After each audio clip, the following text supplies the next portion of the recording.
one of my favorite topics to share with folks.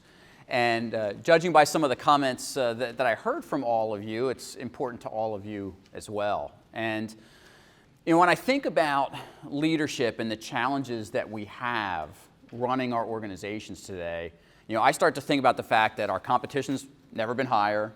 Our competition in terms of against other medical providers, our competition for talent, trying to keep people engaged in the workplace, trying to keep people motivated and focused on the same goals that we have. All of those things are so critical today. And so we're going to look at how do we become better leaders ourselves? What are the things that we need to do? And certainly we could spend days on this topic, right? We're going to focus on just a couple of things as takeaways for all of you that you can start working on. Because leadership, I believe, is a process. I don't think there are born leaders, with very rare exceptions. But I also think that you can make a leader. I don't think that this is a natural born destiny, and if you weren't born with certain traits, you can never become a leader. And so when we think about leadership today, I love this quote from John Maxwell. The guy's written 100-some books on leadership. He's obviously one of today's best thought leaders when it comes to leadership. And so when you think about this quote up here, I think it's critical, that last piece. We're so quick sometimes to look at someone else's failures and say, wow, I better not do that one. But how often do we ever look at other people's successes and say, well, gosh, what can I do to replicate that success for me? What can I do to incorporate that skill set into my bag of tricks? And so we're going to look at those things today. There's probably going to be some things that I'm going to talk about that you'll say, yep, heard that one before, Ed. Okay, that's fine. What I'd ask you to do, if I go down a path that you've heard before, is to simply ask yourself, okay, I've heard this before, but is that skill set in my bag of tricks? Do I use it? Because the biggest performance gap oftentimes is the difference between what we know we should be doing and what we actually do. And so there are times that I know when I'm sitting in your seats and I'm at a conference and speaker goes down a path, and I'm sitting like, oh gosh. And then I think, okay, but it's time to do a little bit of self-evaluation here. Is there a reason I'm sitting here hearing this message right now? And so let's think about that today. For the next hour, let's just think about, as we're going down this path, what are the things I need to take away and say, yeah, I'm doing that, and I knocked that one out of the park, and I'm going to keep doing that. And then what are the things that maybe strike you and say, gosh, I never thought of that one. Yeah, I need to incorporate that into my bag of tricks. So when we think about leadership, we're going to talk on a whole bunch of things, and I'm going to bounce around today from how did we get to the top? You're all leaders of your organizations in some way, shape, or form. So how did you get there? Sometimes what got us there isn't what keeps us there. So we're going to look at that. We're going to look at what your leadership legacy is. Now that sounds very lofty. We probably don't think in terms of our legacy. But when I think about that, as we'll see, it's what are people going to remember us for the next time we ask them to do something for us.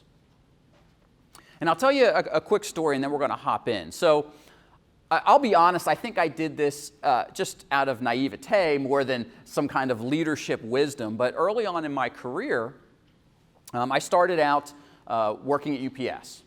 And in college, I worked the docks, went out driving for a little bit before I went into management. In my first management role, I was delivery supervisor. So I had 20-some drivers reporting to me and dispatching them and everything that goes with that. And so one of the things that we had to do every year was we had to at least annually ride with every driver to do a safe work habits ride and a safe driving ride. So you got to remember, this is early in my career. I'm like 23 years old. And one of the gentlemen in my work group that I had to do a safety ride on was a 25-year safe driver. This man had not had an accident since before I was born.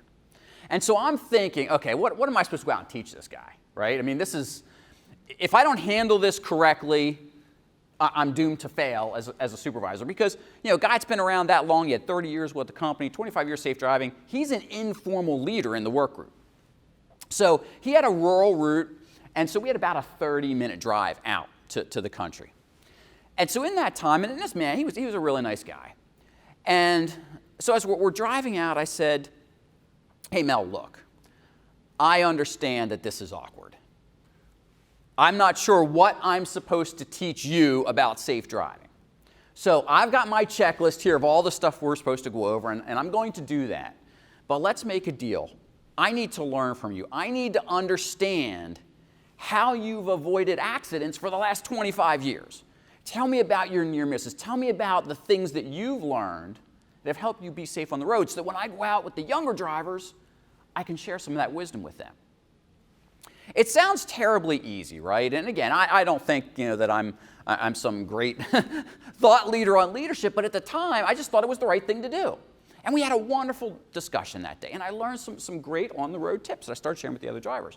But here's the real cool thing, is that, of course, UPS is unionized, and so the higher you're up on that union food chain, you can say no to extra stops. You can say no to, hey, I finished my route. You can't send me back out. Those kinds of things, okay? So we were in a bind. Now, this is well before cell phones and even pagers and everything. So there were times where if a customer had a heck of a lot more shipping that day than the driver could take, we would have to wait till drivers came back into the building and say, hey, unload. We're sending you back out to this particular customer. And of course, no one wants to do that after they worked hard all day. And so one day, this gentleman was coming in. I thought, we're in deep trouble. It's getting later on in the day. So I went out and I said, Mel, would you do me a favor? Here's a situation. Would you go do this? And he said, sure, I'd be happy to. And he goes out. And I went back into the office, and my manager said to me, what did you just do? I said, I asked Mel if he'd go back out to make those pickups. Well, why would you do that? Because customers need the stuff picked up. I mean, I'm thinking, I don't understand here. Like, I thought I was in trouble. He's one of the top guys. Why would you ask him? Because we're in a bind, and I asked him for a favor. Yeah, but forcing him to go back, I said, no, I didn't force him. I asked him, and he willingly went. And my manager just kind of stopped and looked at me and then turned around and left the office. And that was a very teaching moment for me, that I treated the guy with respect for a day out on the road. Now, I'm not going to go to that well time after time because I respected him too much for that, but I was in a bind. He knew that I wasn't going to abuse him, and so he was willing to go a little bit extra for me. And so that's, to me, where we're headed today, is how do we get people to respond that way to us without going to the same well and riding our prized horse time and time and time again, because it burns folks out. So I want you to think about how you got to where you are today. Think about not only in your career, but in the position that you hold right now. How did you get there? Who helped you along the way? Who mentored you? Who pushed you up the mountain? Who pulled you up the mountain? Okay, we don't get where we are by ourselves. What's the first thing a newly elected president does after all the parties are over? Selects a cabinet. Why does a president need a cabinet? Advisors. I'm sorry? To be advisors. Advisors? Can't. You cannot run a country and be the leader of the free world by yourself. You need people that are specialists to surround you, right? And yet, how often do we, in our spheres of influence, feel like we have to know everything? Or we're afraid if we don't have all the answers, our people won't respect us. And yet government leaders surround themselves with people smarter than them in very specific areas. In fact, I don't recall who said it, but I've often heard the saying, if you're the smartest person in the room, go find another room. Because we're not going to learn if we're the smartest person in the room. And so, who have we surrounded ourselves with that helped us climb that mountain? And how have we interacted with them? How have we rewarded them for that assistance? How do we rely on them, and how do we give back to them is the more important thing. Because here's what I know about this. If you don't, it's going to be awfully lonely at the top. Now, I'm not going to ask you to raise your hands, but I want you to think about if there's ever been a time when you said, gosh, I'm sitting here in this office, I'm the master of all I survey, and I got no one who's a friend to me. If you're feeling that way, chances are it's because you've isolated some folks around you who helped you get into that seat. Okay? It should not be lonely for us at the top. No one climbs Mount Everest on their own, right? You need the guide, you need the people that are going along and all the equipment and supplies. None of the great explorers ever did it alone. Columbus didn't get in a boat and row himself around the world. He had a whole crew, right? Everyone who has ever done anything of magnificence had people to support them. And so when I think about being lonely at the top, look at the list of things over here. When I talk about positional thinking, are you the type of person who sits in the ivory tower? That figurative ivory tower. And we all know people that do this, right? That you feel like you're treading on landmines if you walk into their office. That's a problem. Those types of people. I once worked with a manager who, she ran her own division of this company. They had their own little office. She would park at the very front of the office, making her own parking spot next to the disabled parking spot. Now, we're talking about a 20-yard walk, at most, from where the parking spaces were. But she would pull right up to the front door, and that's where she would park. That is positional thinking. That is, I'm too good to walk 20 yards to get in the front door. And I'm not just talking that she did this in bad weather. Every day, that was her spot. That's a problem. People didn't respect her at all. Now, I didn't leave that organization because she parked that way, but her attitude was that. And we're going to look at that a little bit later today, too. When we look at why people leave our organizations, why do good people leave, and whether or not it's us. So positional thinking is dangerous, okay? Next thing on this list is there are dangers to success. Anyone want to tell me what a danger to success is? I'm talking about our own personal success in our position. How can that be dangerous? Okay? Head starts to get big. Hey, I turned this company around. Hey, I drove profits. Hey, I was able to right-size us. Hey, whatever it happens to be. Again, did you do it all by yourself? Probably not. There's probably an entire team around you helping you to make those decisions. So even successes, it's okay to pat ourselves on the back. I'm not saying we shouldn't be proud of our successes. But when you have success as a team, what's one of the worst things you can do as a leader? Yeah. And we all know people that do it. And then who gets the blame when there's a failure? Everybody else gets the blame, right? It wasn't my fault. Okay, it's everybody else. And so if you think about the sporting world, everything stops with the coach, right? Yet that coach can only do so much to get the players to play. If they don't execute the plays, doesn't matter how good the game plan is. But who gets fired? The coach. The coach is the leader. And he or she is the one who is supposed to not only set the game plan and the strategy and prep the players to execute, but motivate them to execute. So we've got to be careful with the success and failure thing. Ultimately, though we're all here in the medical business, no matter what business we're in, it's all about people. We're only successful if we get things done through other people. And so I get really frustrated when I hear about folks who tell me that they get frustrated with all the people problems. Well, our job as leaders is to solve problems. When the problems stop, what else stops? Progress. I'm sorry? Progress. Progress can stop. What else? Exactly. I mean, our job as leaders is to solve problems. When there's no more problems, we're not needed anymore. Now, please don't go create problems in your workplace. There's plenty enough for you to solve, trust me, right? Plenty enough. There's always problems. And that's a good thing. That's job security for us. But that's what we get paid to do, is solve problems. And so That comes back to relying on people.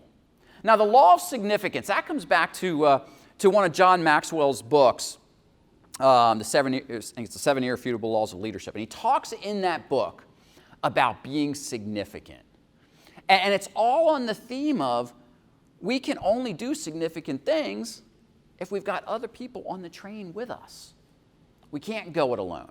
And so all of these things come back to this theme of we're in the people business. As leaders, it's about developing our people, engaging our people, not just setting the vision for them. I'm coaching a CEO right now who struggles to bring his people along with him. His view is that I trust my people. I think they're the best team I could have. I present them with the problems and say, go get them, Tiger. Does that sound like a good idea?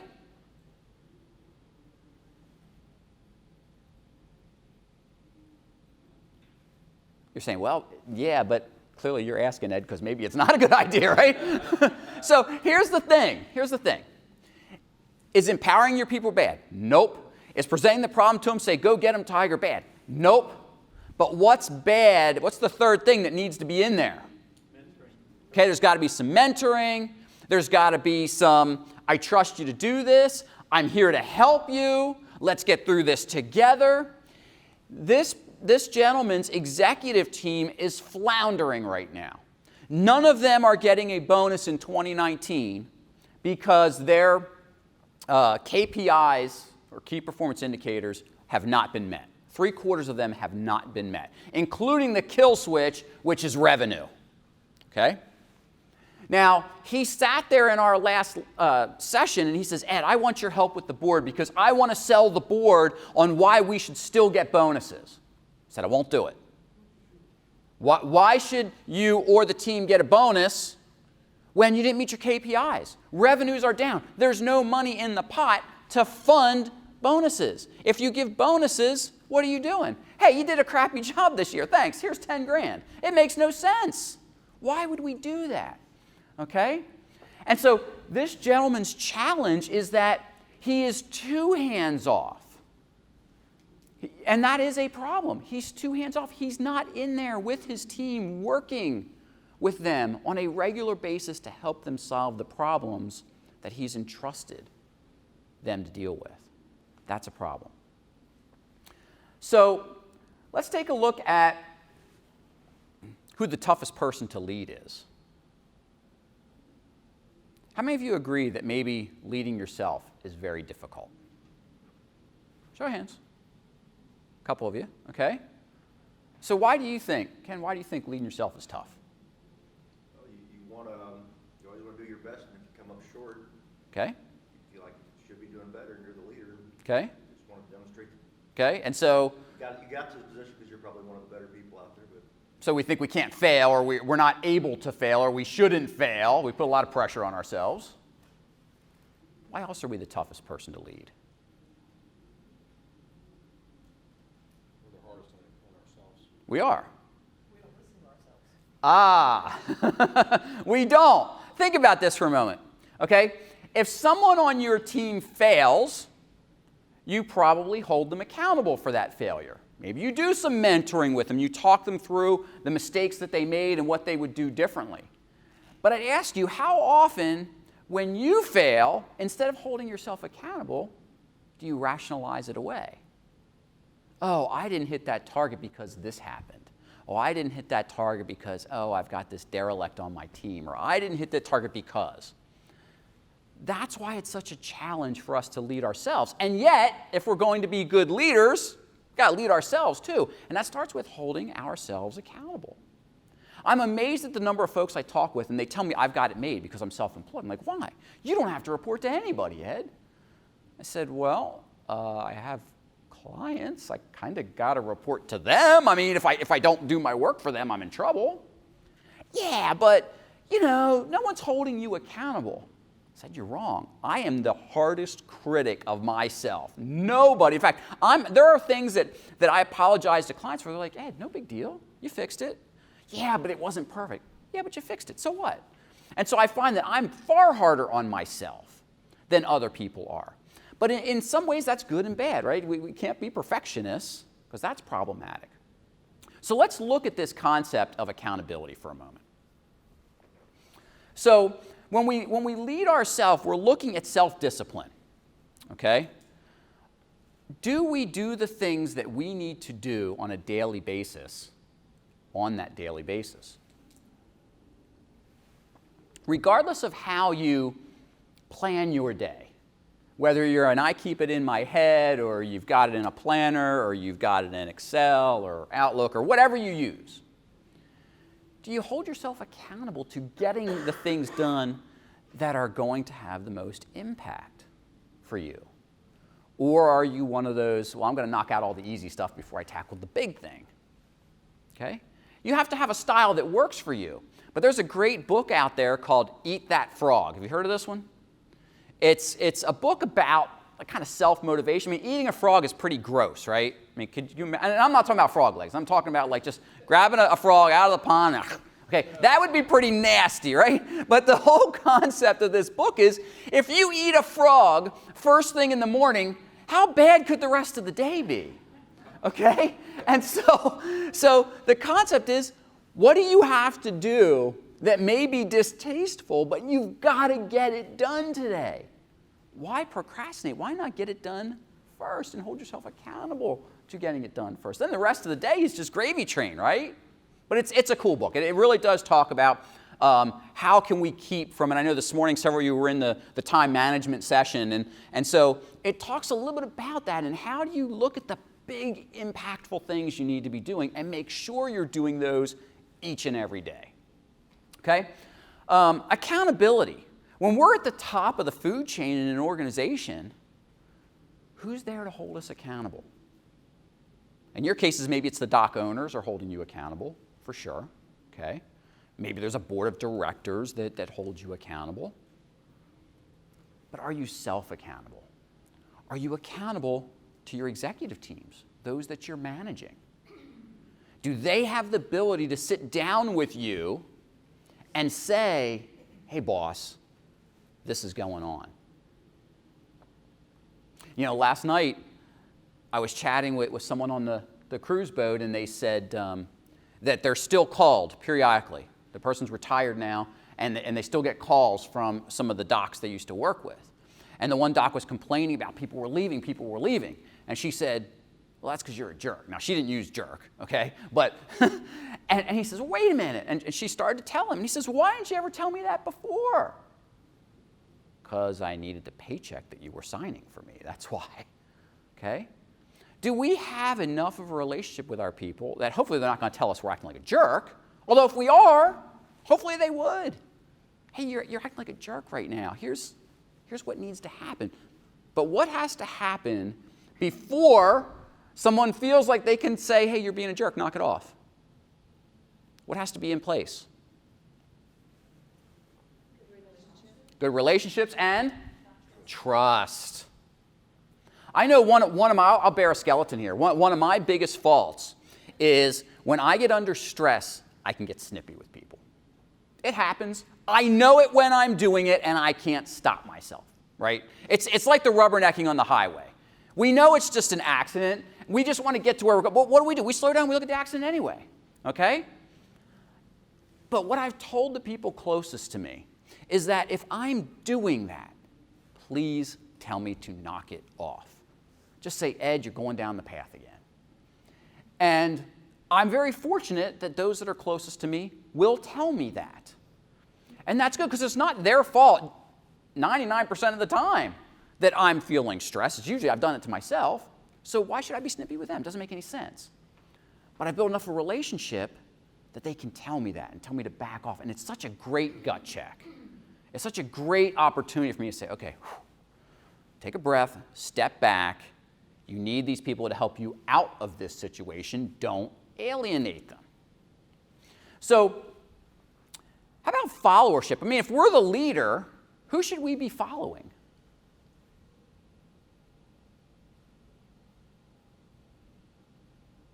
It's an interesting question. Who should we be following? Absolutely. One's right there in the trenches. Yeah, we need to be learning from the people that we're leading, because after all, we've put them in key positions because they probably know some things about those areas that we don't know, and we don't need to know. So yes, there are things we can learn from those that we lead as well. Who else should we be following? Other leaders? Yeah. What can you learn from other leaders? What's on your reading shelf right now? How much time do you spend in professional development? Most experts say that we should be spending about 10% of our income on professional development to be successful. Now, it doesn't necessarily mean that we're actually writing the check, but like your company's probably covered you to come to this conference. So if you work those kinds of things in, are you investing 10% of your income in yourself to make you a better leader? That's a huge missed opportunity. Now, forget the 10%, but are you spending time working on your skill sets? Now, here's another thought when we're working on skill sets. A lot of times, and maybe you've heard this, you got to work on your weaknesses, right? Got to work on your weaknesses. I would challenge that thinking. And here's why. If you do 100 things every day, and 97 of those things are in your wheelhouse, and you do them really well, why would you focus on 3% of your efforts to make them better? Why not focus on the 97% to make them better? Now, if you're the head of accounting and you can't add 2 plus 2, that's clearly a problem. You probably should not be in accounting, okay? But what could you do with that other 3% of your time that you're not good at? Instead of focusing on it, what could you do with that 3% of your time? Or those 3% of activities? Yeah, delegate. Give them to someone on your team who has those skill sets in your wheelhouse. Now, people will argue. Take a pro golfer, okay? Well, they work on their game all the time, Ed. If they don't have a good short game, they go work on it. Okay, but their profession is golf. Golf is their strength. So even if they don't have a good short game, it's probably not a true weakness. They're trying to make it better, right? I'm sure they're not going out and taking accounting 101 lessons to figure out how to best manage the millions of dollars they make on the PGA Tour. Do you think that they've got accountants and financial planners around to help them do that? Yeah, because those people are good at it. Delegate it. Why should I learn everything that's going on in the markets when there are people out there who are good with that stuff? I'm going to focus on my game because that's my strength zone. So we have to think about what our strength zone is. And so I would argue, unless your weaknesses are so glaring that they're holding you back, think about how you can make your strengths even stronger. Does a pro baseball player who's a home run hitter work on bunting? No, because why would you have your number 4 home run hitter ever bunt the ball? You wouldn't. You wouldn't do it. You're taking the bat out of their hands, taking exactly what you're paying them to do and telling them to not do it. Doesn't make any sense. All right? So just think about that. What can you do to make your strengths stronger? And who can you surround yourself that will complement your weaknesses? Now, you don't have to worry about those weaknesses. Give them to somebody for whom it's their strength. Okay? So when we think about choices and decisions that we have to make as leaders, it's the critical times that define us. Is it not? Go back to George W.'s presidency. He was widely praised for how he handled 9/11, right? Everyone thought that this is the person that we need, his demeanor with the media, the whole bit. And then what happened? Couple years later, I think, What happened on his watch? Hurricane Katrina and Louisiana and the mess that was. Now again, is our president surrounded by a team of competent people who should be handling things? Absolutely. But the buck stops with the leader. So on one hand, he was right out of the chute, first-term president, first year, deals with the biggest tragedy our nation has ever seen in 9/11, and then completely fumbles the ball when it came to Katrina. And so when people look back at his presidency, they look at those two things and say, wow, two very different responses to choices made in critical situations. We're only as good as our last decision, right?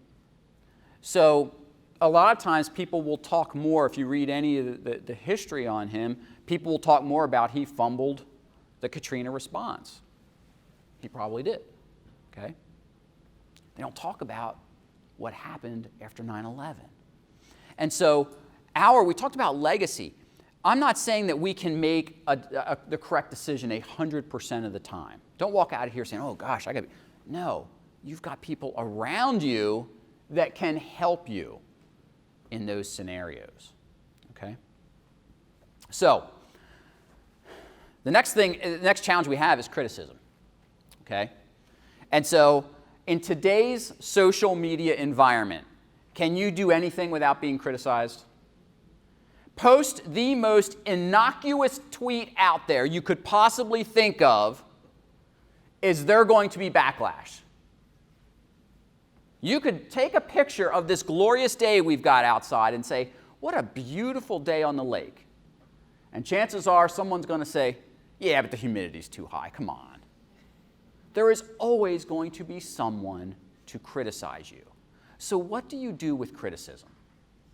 We don't want to crawl in a hole and not make any decisions. That's not good. What do we do with criticism? Should we ignore it? What should we do with it?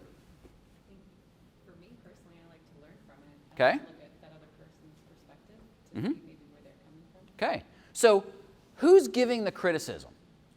Is it someone we trust? Is it someone we rely on? Is their viewpoint valid? Now, if it's hateful criticism, that's a problem, but is it constructive? How did the criticism take place? Do you ever notice with social media today that people put stuff out there and then they spend the next 2 weeks apologizing for it? We can't make everybody happy. It's impossible. It's impossible. And I don't live a very public life in terms of social media. I stick to business and social media. But one time, I posted something because I just thought it was an interesting thought. So you heard in my intro that I'm a Ravens fan, okay? And a couple years ago, okay, so what significant historical event happened in Baltimore? Any history buffs? No. Historical. There are shootings in Baltimore. Historical event happened in Baltimore. Oh, you guys got to catch up on your history. The Star-Spangled Banner was written in Baltimore, okay? Francis Scott Key saw the flag come up over Fort McHenry, wrote Star-Spangled Banner, okay? If you ever win $1 million on Jeopardy because of that little tidbit, just send me a couple bucks of it, please. All right, so we've got the Star-Spangled Banner. What is the problem in pro sports with the Star-Spangled Banner? Or not a problem, but what's going on with it? The kneeling, okay? Not here to judge that, but that's a challenge we've got right now, okay? A couple years ago, there was a little bit of talk that the Ravens might bring in Colin Kaepernick to camp. I merely post on Twitter, wouldn't it be ironic if the guy who doesn't stand for the national anthem plays in the city where the national anthem was written? Pretty fair statement. It'd be ironic, right? What do you think happened? Initially, it was, yeah, that's kind of pretty good. That would be kind of wild. And then it changed. I was a racist. I was for police brutality. I mean, you could go like, wait a minute. Well, I didn't say it was bad that he kneels. I didn't say anything. I just making an observation. Okay? But that's a challenge with criticism. I still think it would be ironic, okay? But I didn't take that to heart. Like, whatever. I don't think I'm a racist. I don't think that was a racist statement. It was just an observation, okay? So we've got to give the critics the time they deserve, which generally is very little, okay? Generally. But I agree. We have to look and say, who's it coming from? Do I respect this person? Did they make a valid point? And should I do something with that information? Okay? So, when you think about improvement, I mentioned earlier this CEO that I'm working with. I'm the second coach they've brought in. And the board, when they said, Ed, we've got a challenge for you, and they start telling me about the CEO, I'm like, you know what, I think I can work with this guy. I'm very, very particular about coaching because I want someone to want to and be open to improvement. Otherwise, it's going to fail. And they said, well, here's the challenge, Ed. We had another guy in here, and he did some of those personality assessments and everything, and they told us our CEO is uncoachable. I said, well, I don't buy that. I think we're all coachable. The issue is, are we open to the improvement? That's the difference. We're early on in the process. It remains to be seen whether I can help this gentleman or not, okay? Because I haven't quite determined if he's 100% committed to accepting his weaknesses and improving on his faults, okay? The biggest being he doesn't actually lead his team. He's way too hands-off. So are we open to improvement? Can we think of the things that we still need to work on? This does not fly in the face of what I said earlier about not working on your weaknesses, but working on yourself. What are the things that I want to work on to make a better me? Because I have an HR background, I often get asked to talk at HR-related seminars. And what I pound into these HR people is, yes, you need to know all the laws and everything. I get all of that. But when do you truly work on yourself, your personal skill set to make you a better leader in the workplace? That's very different than being a good technician in the workplace. After all, it's easy to be a salesperson if you've got the latest whiz-bang drug or gadget or whatever. Those things practically sell themselves. But the higher that ticket item gets, you have to become much more of an influencer on people to help sell that product or that service. And that's a little bit of a different skill set, being able to influence others for good. And so are we open to improving? Are we willing to look at those pieces of ourselves and say, yeah, here's what I need to work on and I'm going to focus on that? Just like me with getting short with people. I continue to work on that. Is it a weakness? Yeah. But is it one that I need to fix? Absolutely. I refuse to accept that about myself as one of those 3% things that I don't have to worry about. No, I think I do have to worry about it. And I've been working on it. It's a work in progress. It happens. Okay? So, how many of you have heard this statement before? Okay, now I'm not going to ask you if you currently love your job and you're really not working at it. Okay? Here's what this statement means to me. Okay? Even being self-employed, I really do enjoy what I do. I love coming, sharing thoughts with groups like you. I love working with my clients. But it's work, and some days it's work, right? But here's the thing. For me, what this is all about, what this is saying, is are we passionate? Are we passionate about what we're doing? Are we passionate about the mission of our organization? If we're not passionate, then we're going to work every single day, aren't we? And we're going to trudge into the office, and our people are going to feel it. However, if we are passionate, this is what can happen. Love this from Jack Welch. He says, the world will belong to passionate, driven leaders, people who not only have enormous amounts of energy, but who can energize those that they lead. That's the real key to enjoying what we do, is that it leads to passion. Now, problem solving wears us down.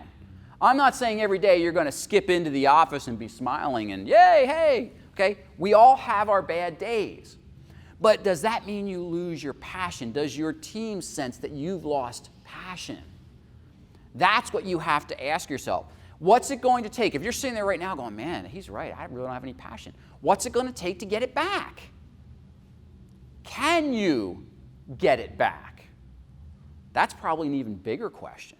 Can you get it back? Because if you don't, you're on the downside of that mountain. And now, just like we said, people have to help you get to the top. If you're on the downside of the mountain, what's going to happen? You know, when people mountain climb, you know what the saying is? Any mountain climbers in here? Anyone scaling Mount Kilimanjaro? No? Okay, so if you're in, and I'm not into mountain climbing either, but the big mantra, when you see those folks and they're digging into the side of the mountain and they're all hooked up by ropes, the mantra is, you fall, I fall. You fall, I fall. Because it's true. Okay? So if you get up over the top of that mountain and your passion's gone, you're pulling everyone down right with you. It can't help but happen. Let me go back to the leader who made her own parking space outside the front door.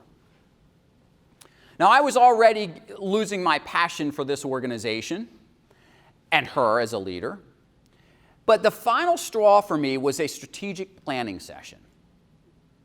Executive team all came together, and we're sitting there talking about where we want to take our division. And we had great discussion. We came up with the game plan. We talked about the budget we would need to execute this game plan, the technology. We had it all. It was a great planning day.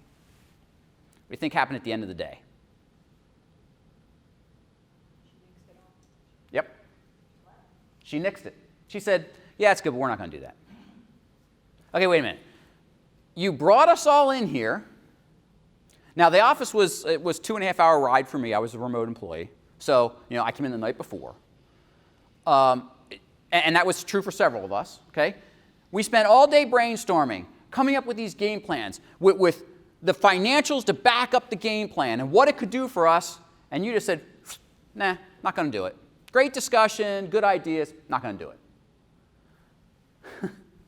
You talk about the energy being sucked out of the room. And for me, it was the final straw. About a month later, I turned my resignation in.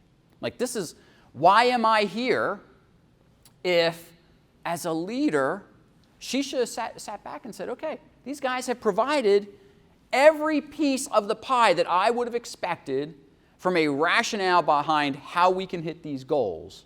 And I just went, nope, out, done, forget it. Makes no sense. Makes no sense.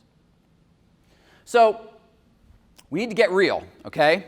So there is a flip side to this story. What if there was something in that strategic planning discussion that was unrealistic, okay? As leaders, it's our job to see the reality in things and say, hey, we can't do this now because I can't come up with the money. I know you have justified it, but it's not in the budget. I got nothing to give you right now. Okay, now the discussion changes, right? What can we do differently? How can we modify this instead of just nixing everything? So from a leadership thing, it can't always be pie in the sky either. I mean, we are charged with reality. If the ship is sinking, we got to sound the SOS. Okay, we still can't just keep singing Kumbaya by the campfire. And so as leaders, we've got to have this balance between maintaining the vision and the passion, but also making sure that reality is there and that our people understand the realities of our business. Now, I heard a comedian tell this joke. It's a clean joke, but it goes to this point. So think about yourself as a leader, okay, and some things are happening. And what this guy said to illustrate this point is he says, we have to shield people sometimes from the hard truths that maybe we're dealing with as leaders. He said, could you imagine, as a parent, you're struggling, okay? You just lost your job and you're behind on the mortgage. And so you bring your little 6-year-old in right before she leaves for school and you get down with her and you say, honey, when you come home tonight, all the furniture's probably going to be on the sidewalk because Daddy doesn't have a job and we don't have any money. But go have a nice day at school. Who would do that to their kid? Hopefully nobody, okay? But as leaders, am I saying that's the discussion you have to have with your employees? I don't know. That comes back to the critical choices. How much do our employees need to know, and when do they need to know it? That's the critical thing, okay? And so, despite all the pie in the sky stuff and all the planning, what's the reality that we're in? Critical for us to think about. All right, so let's think about this reality check. We've talked about admitting our weaknesses, or at least identifying them. I'm okay with looking at employees and saying, that's not in my sweet spot, but it's in your sweet spot. Would you do that for me? Why not? I mean, I believe in, obviously I'm asking people to trust me to come in and help solve their problems. So I'm a big believer in if I've got problems in my own business, why should I think that I've got all the answers? I go find people who are smarter than me to solve those problems or to do the things that I'm not good at. When I facilitate, right now I'm facilitating some strategic planning for a board. I can't facilitate and take all the notes and everything, but my assistant is really good. And so she takes the notes. I also have a couple of the attendees taking notes, and my assistant can, it comes together. I'm like, wow, this is exactly what just happened over the last 4 hours. Amazing. I could never do that. So that's a weakness for me. So I find someone, we talked about this, who can do it, for whom it's a strength. And that's okay. It's okay to admit that weakness, all right? We talked about realism, and we also talked about honesty, okay? Asking people for their honest opinion. Now, that's tough when we sign their paycheck. But if we have the trust and relationship, it can get there. So let's go to this fourth one. Okay, the fresh eyes. Who is in your work group or not who might be willing to give you an unbiased opinion of where you are right now? Are you as good as you think you are? Could you be better? Who's willing to tell you that? Do you have that mentor or that confidant, even at this stage of your career? Several of you are probably thinking, yeah, I got 20, 25 years in business, more maybe. I'm at the top of the food chain in my organization. What are you talking about? There's always something going on that maybe we could learn. Who do we have around us? Remember the old fairy tale of the king's new clothes? You remember that one as kids? Basically, the guy was walking around naked and no one would tell him. And he thought that the tailors had done up this great new suit for him, and nobody would tell him, dude, you got no clothes on, and nobody really wants to see this, okay? Because he was surrounded by a bunch of yes men or yes people, okay? We have to want to surround ourselves with some people who are willing to give us the cold, hard truth sometimes in the proper way. But that starts with our relationships, and it starts with trust, as you mentioned earlier, okay? So we have to work on that first. All right, moving along. So personal growth. It's a journey. Leadership, journey. Some of the most respected leaders that you can think of, whether it's in business, politics, religion, sports, doesn't matter what the industry is, will tell you that they are insecure in their leadership and that they feel like they constantly have to learn to do something better. There's something they need to work on. There's a skill set they don't have that they want to have. And these are some of the greatest minds that have ever walked the earth. So sometimes I wonder, well, why do we think we don't need to work on anything? I mean, for me, I had that epiphany last year, actually. I realized that it had been several years since I did anything for me professionally. I was always working on the business and the marketing and all that other stuff, which is important, but I realized I wasn't taking any time for me. What were some skill sets I wanted to work on? What were some things I wanted to learn?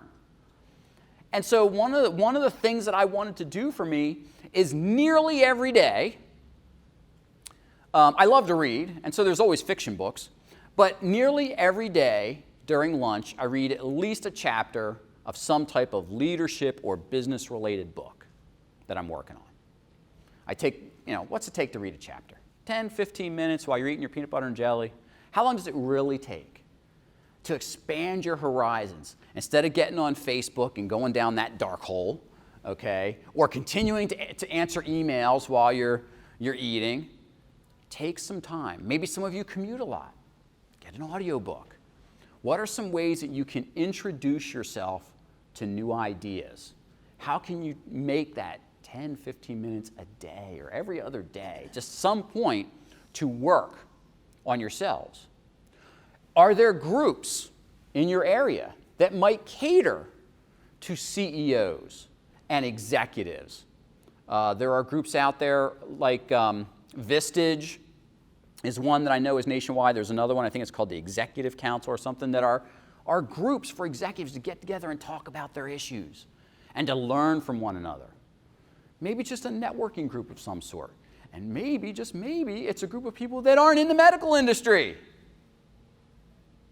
Because sometimes when we're in a niche industry, we think, well, I got to hang out with other people like me.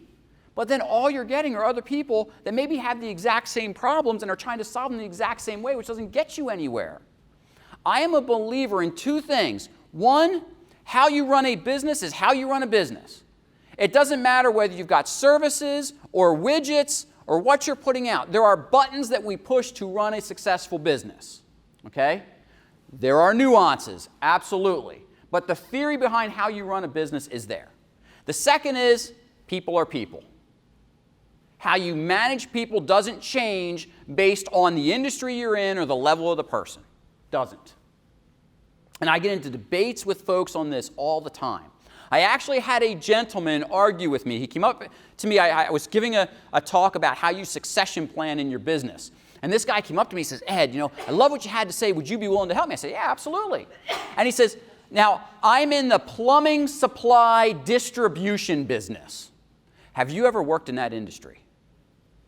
So you're taking elbow pipes and T-pipes and copper fixtures and you're shipping them, right? Yeah. I said, okay, yeah, I've done warehousing. I've been in transportation. No. Have you been in the plumbing supply distribution industry? Doesn't matter. How we set up a plan is how we're going to set up a plan. Oh, I need someone from in my industry. They got to understand the nuances of my industry. Now, it was clear to me that this guy was not open to improvement, and I learned in that 5-minute discussion it's probably not someone I want to work with, okay? Way too narrow of a focus. As leaders, look outside your industry. Get ideas that are working from leaders elsewhere. Just because they're not dealing with patients doesn't mean they're not dealing with people, right? You're in a people business. Lots of businesses are in the people business, okay? So, as we're heading home here, think about investing in yourself. What can you do to keep learning and growing? Do you have a mentor? Either a formal one or an informal one. There's some great executive coaches out there. And some people think, oh, but you get an executive coach when you don't know what you're doing. No, there's some pretty good people out there that have coaches and mentors. The best sports players have coaches, do they not? They all do, to help them get better. Heck, the PGA Tour pros have caddies with them. You do understand those caddies do more than just carry their clubs, right? What do those caddies help them do? Select clubs. I'm sorry? Help them read the greens, yardage charts, all of it. Those caddies make really good money. They get a percentage of the winnings of the person they're caddying for. And the good ones can make tons of money in bonuses because their golf pro knows how valuable their insights are. Okay? So who have you surrounded yourself with that you can help do that? Are there other ways you can be what we call a continual learner? Can you get a leadership book or a business strategy book and do a chapter a day? Sit there and highlight it and mark it and dog-ear the pages and make notes on it and let yourself process it. What are some things you've always wanted to know? Maybe it's not about business at all. You always wanted to know how to knit. I don't know. Teach yourself something new. There's a lot of studies out there that say when we start to teach ourselves something new, it exercises our brain, just like if you go to work out and you do different things every workout, it creates that muscle confusion, which is supposed to be really good for you. train your brain to do different things, you'll start to see changes in your outlook and how you think about things. I find some of the most mindless things that I do lead to some of my best ideas. I get into just something that's easy to do, and my brain starts working on something else, and out it pops. But if we stay focused too much in our sweet spot, every now and then, we keep banging our head on the desk because we can't get what we really want out of that problem. So we got to step away from the problem, okay? And then finally, do you have a growth environment for the people around you? Do you encourage them to grow? And maybe it's not just sending them to conferences like this. You know, a lot of people, go to conferences because all you do is party at Cano, whatever. And it's okay to party, right? It's okay to let your hair down and build the relationships. Nothing wrong with that.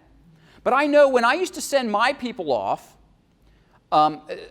early on at an organization, I sent most of my department to the National HR Conference. And they came back, first department meeting, we're sitting there, and they got all kinds of ideas. Ed, we did this, we went to this topic, and they're telling me all about it, right? Now, I've been to the National HR Conference, and there's good stuff there. There's also a lot of partying that goes on, right? Like any other conference. And I said, okay, what are we going to do with this stuff? And they just sat there looking at me. And finally, one of my more senior people said, well, what do you mean? Well, you guys just sat here. You told me about all these cool ideas. What are we going to do with it? I just spent nearly 20 grand to send all of you to this conference. I want ROI. Get me something. Next meeting, they had plans. Here's something we worked on. Here. That's about being a continual learner. So, do we allow our people to get involved in networking meetings or the Rotaries of the world, those kinds of organizations where it just gets them out of the office and a chance to meet other people? Or do we force them to be at their desks all the time, working? Because if they're not at their desks, they're not working. Come on, we talked about that yesterday. Okay, so final topic. You've heard this before, right? People quit bosses, quote unquote, not companies. Okay? It's very true. You can have the best workforce imaginable in terms of engagement amongst themselves, but if you're a poor leader, they're not hanging around. Okay? Or maybe one of your department managers is a poor leader. Maybe your retention is focused in one facility, one department, one shift. Maybe you can isolate it there. And I wasn't sure that I always bought into this. And then I started looking at my own career. I was like, I've had the pleasure of working for some really good companies that I respect. And each time I left, it really was because of leadership. Each time. And I left some good jobs. UPS was a great job.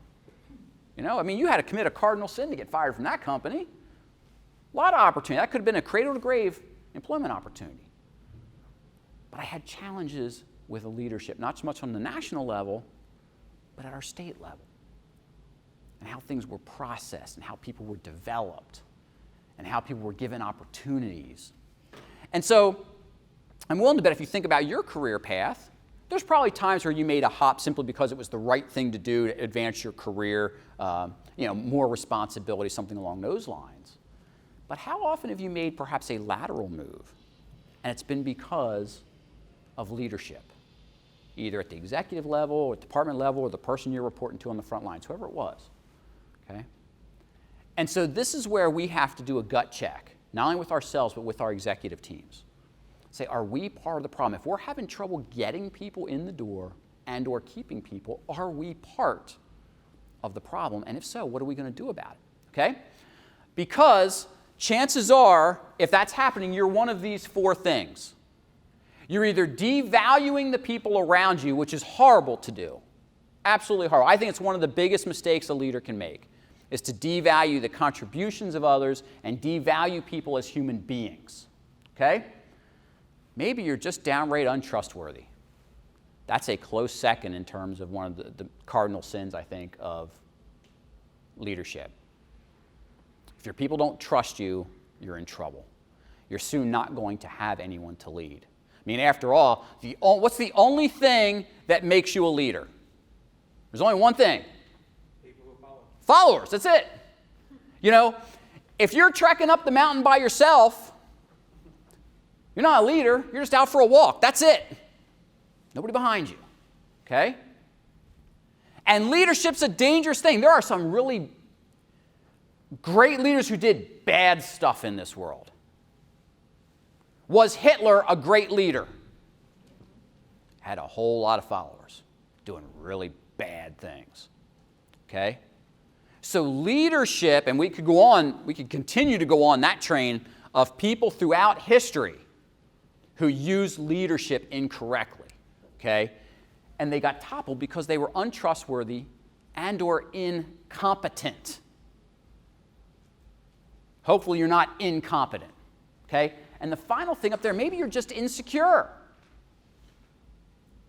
Are you that worried about holding on to your power that you push everyone else away? That's a problem because those people got you into that so-called power seat. It's not about playing king of the hill. You can do significant things by pulling people along with you, and it's a lot more fun that way. So, how to be a leader worth following? Take a look at this list.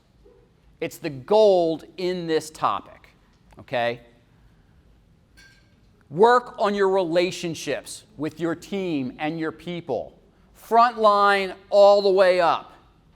Don't sit in that ivory tower where when you leave the office, everyone goes, oh, what's she doing out here? It's a problem, and I've seen that. I've seen that lots of times, okay?